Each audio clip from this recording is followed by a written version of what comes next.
For the past few hours, maybe a few days, I've been on this angle or direction about heart and love and the essence of you and I. And that's indicated also by the very title of this episode, A Hole in Your Heart. Now, I must shout out to my newly found friend called Chad. We met a few weeks ago, and he and I were having coffee a few days ago, and he mentioned this to me, and I had to write it down just as he said it. A hole in your heart. Now, some background. Chad and I were just chatting it up on various topics of the day, just hanging out. We were having a conversation about things ethereal and not so serious, like about mindfulness and mindlessness and our respective reference to the core of each of us. We even agreed on the heart level perspective, a place and portal and access point to our higher beingness before and beyond the mind or the brain.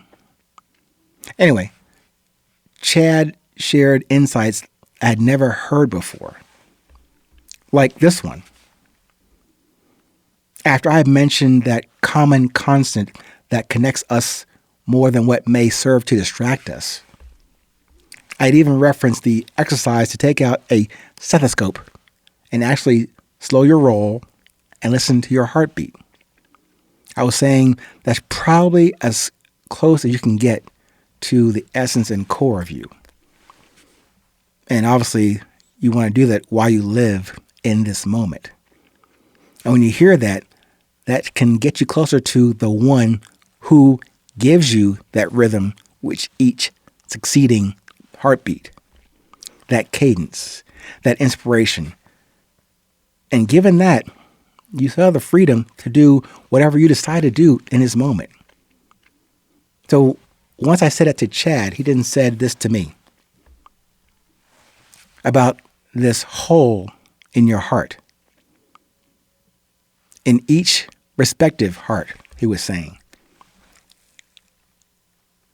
That hole may be or represent the insistence of each of us being here. He was saying that could be the actual physical presence of that God or higher power or Allah or Buddha or whatever on board within each of us. And I said, a hole, huh? A hole in my heart. You could take that many, many ways. That hole in the heart, that could be a deficiency or a defect in my heart that needs to be fixed or plugged, a hole that needs to be filled. And if so, if it needs to be filled with what? Should we apply some spackle and caulk and glue and paper with some general garbage or placeholder stuff temporarily? Maybe also like that proverbial finger in the dike approach? Or maybe, since I did not refute or resist Chad's observation about this whole hole in the heart statement, coming from Chad and this, or his gentle, patient, and spiritual wisdom he shared with me from day one, maybe Chad only mentioned this as a fact and as an intended condition. Not as something we need to fix or repair or dissect and analyze. My observation with him tells me that it is not or neither a defect nor a problem. I think if I inferred properly from him, he meant it as an intended part of the design. Again, from that OEM manual for managing this body, this heart, this mind, this whole system. I think he was saying that hole in the heart, it needs to be there, identified within you and I. Between you and I, and with our respective connection to the one source, to the one source code, if you will. So maybe that hole is not actually a gap or a chasm. Maybe it's the access point to the higher power already within us. The first connection we already have, but maybe we have ignored that connection. Or maybe we have ignored that space that we have stuffed with garbage from our travels in the world and our journey towards resilience each day. That hole turned into a home repository for a growing corpse inside of us.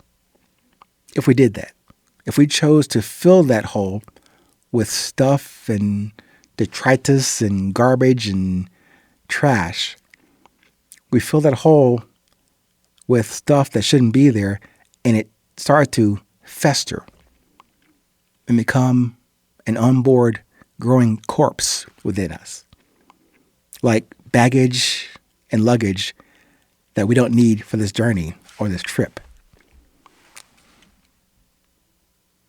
So maybe we should consider traveling lightly in your heart. Maybe we should keep that hole open. You may want to plug in nothing to that hole. Yes, plug nothing into that hole. Leave it alone. And you may wish to look inside of or listen to it closely. Remember the example of being quiet? Maybe taking out a stethoscope and listening to your heart for a second? Maybe right there, you obviously can't see it. Even if you took a MRI or an echocardiogram or whatever you can do at the hospital, you probably can get a picture of it.